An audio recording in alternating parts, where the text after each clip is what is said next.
Vətəndən uzaq bir Azərbaycanlıyam. Qürbət ellərdə tək qalmış insanam.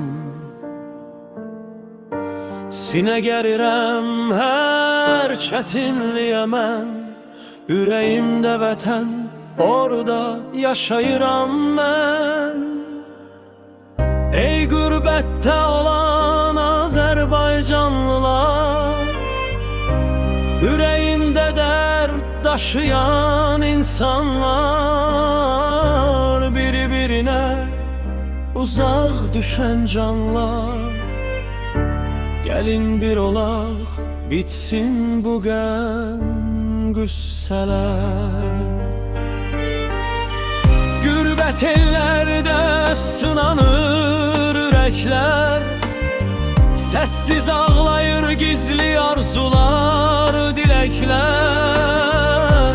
Amma bil ki tək deyilsən bu yolda sən, eyni dərdi çəkir minlərlə vətən.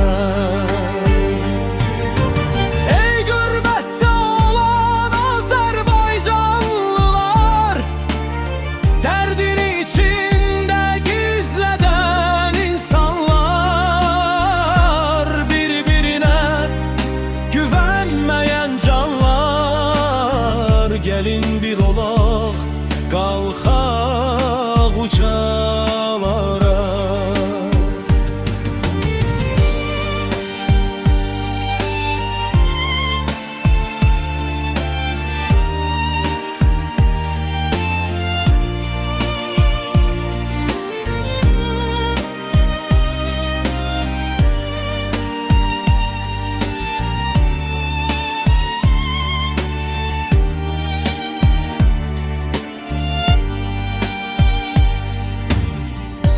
Birlik olanda güc olur bizdə, qaranlıqda işığa dönər səsdə.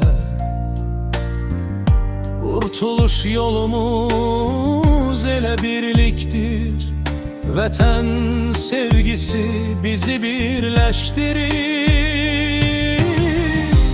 Vətəndən uzaqda olsaq biz yenə Azərbaycanlıyıq, bu yazılıb qəlbimə.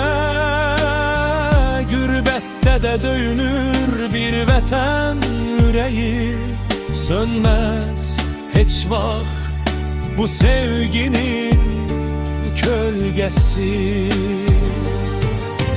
Ey qürbətdə olan Azərbaycanlılar, dərdini içində gizlədən insanlar, bir-birinə güvənməyən canlar. Gəlin bir olaq, qalxaq ucalara.